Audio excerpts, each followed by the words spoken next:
আজ বানাবো পাবদা সর্ষে। পাবদা মাছগুলোকে ধুয়ে সব কিছু মশলাপাতি আমি রেডি করে নিয়েছি। নিয়ে কড়াই তেল দিয়েছি। তেলটা গরম হলে পাবদা মাছগুলোকে তুলে এপিট ওপিট করে ভেজে ভালো করে তুলে নিলাম। তারপর সেই গরম তেলে কালো জিরে, কাঁচা লঙ্কা, পেঁয়াজ কুচি, রসুন কুচি দিয়ে আমি নাড়াচাড়া করতে থাকবো। কিছুক্ষণ নাড়াচাড়া করার পর টমেটো কুচি দিয়ে দেবো। টমেটো কুচিটা দেওয়ার পর কিছুক্ষণ নাড়াচাড়া করতে থাকবো। আর টমেটোটা নরম হওয়ার জন্য আমি ওর মধ্যে একটু নুন দিয়ে দেব। নুনটা দিলে কি হয়, টমেটোগুলো একটু মজে যায়। দিয়ে আবার কিছুক্ষণ নাড়াচাড়া করতে থাকবো। তারপরে যে সর্ষে আর পোস্তটা বেটে রেখেছিলাম সেইটা দিয়ে দেব। এটা দেওয়ার পরেও নাড়াচাড়া করতে থাকবো। এরপর একটু নুন, একটু হলুদ দেব।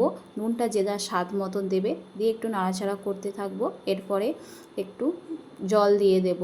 জল দেওয়ার পর মশলাটা ফুটবে। মশলাটা ফুটে উঠলে, এই সর্ষে পোস্তর মশলাটা ফুটে উঠলে ওর মধ্যে পাবদা মাছগুলো দিয়ে দেব।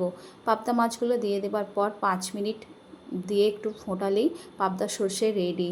এইভাবেই বানিয়ে দেখো, খেতেও খুব সুন্দর হবে। আমার তো খেতে দারুণ লেগেছিল।